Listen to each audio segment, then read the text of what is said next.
అమరావతిలో నీరు ప్రగతి జలహారతి సాగునీటి సంఘాల భాగస్వామ్యం కార్యక్రమంలో పాల్గొని మాట్లాడారు సీఎం చంద్రబాబు. ఒకప్పుడు ఏపీ అంటే ఆత్మహత్యల రాష్ట్రంగా ఉండేది. ఆ పేరు రూపుమాపి ఆత్మహత్యలు లేని రాష్ట్రంగా అభివృద్ధిగా మారుస్తున్నామని చెప్పారు. సాగునీటి సంఘాల పనితీరు భేష్గా ఉందని కితాబిచ్చారు. దేశవ్యాప్తంగా సాగునీటి వివాదాలు జరుగుతూనే ఉన్నాయని తెలిపారు. రాయలసీమ అభివృద్ధికి కోసం ఎన్టీఆర్ చేసిన కృషి మరువలేనిదని గుర్తు చేశారు. టీడీపీతోనే రాయలసీమకు అనేక ప్రాజెక్టులు వచ్చాయని చెప్పారు చంద్రబాబు. ముందుకు రాయలసీమకు నీళ్లిచ్చాకే ఇతర రాష్ట్రాలకు నీళ్లిస్తామని ఎన్టీఆర్ పట్టుబట్టారని గుర్తు చేశారు. రాయలసీమను రత్నాలసీమగా మారుస్తామని హామీ ఇచ్చారు సీఎం చంద్రబాబు. ఆత్మహత్యలకు నిలయంగా ఆంధ్రప్రదేశ్ ఉండేది. ఈ రోజు రైతుల ఆత్మహత్యలు లేని రాష్ట్రంగా తయారు చేయడానికి మనం ప్రయత్నం చేస్తున్నాం. దానికి ఆధిపత్యం వహిస్తున్న అచ్చెన్నాయుడు గారు, దీనికి కారకులైనటువంటి సాగునీటి సంఘాల అధ్యక్షులందరికీ పేరు పేరున మనస్ఫూర్తిగా నమస్కారాలు, అభినందనలు, శుభాభినందనలు.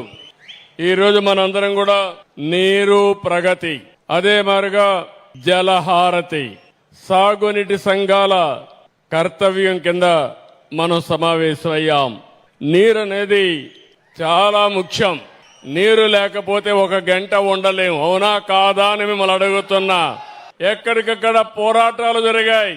అందరూ అన్నారు రాయలసీమ రాళ్ల సీమగా మారిపోతుంది, ఎడారిగా మారిపోతుందంటే కాదు, నా రాయలసీమ రతనాల సీమ చేయాలని ఆలోచించిన వ్యక్తి నందమూరి తారక రామారావు గారు. అక్కడి నుంచి ప్రారంభించాం. ఈ రోజు మీరు ఒక్కసారి ఆలోచిస్తే బచావత్ అవార్డులో కృష్ణా నదీ జిల్లాలకు మనకు వాటా ఉందని, మళ్లీ తీర్మానం వచ్చే వరకు, నెక్స్ట్ ట్రిబ్యునల్ వచ్చే వరకు ఆ నీళ్లు ఉపయోగించుకోవచ్చని ఆలోచించిన వ్యక్తి నందమూరి తారక రామారావు గారు.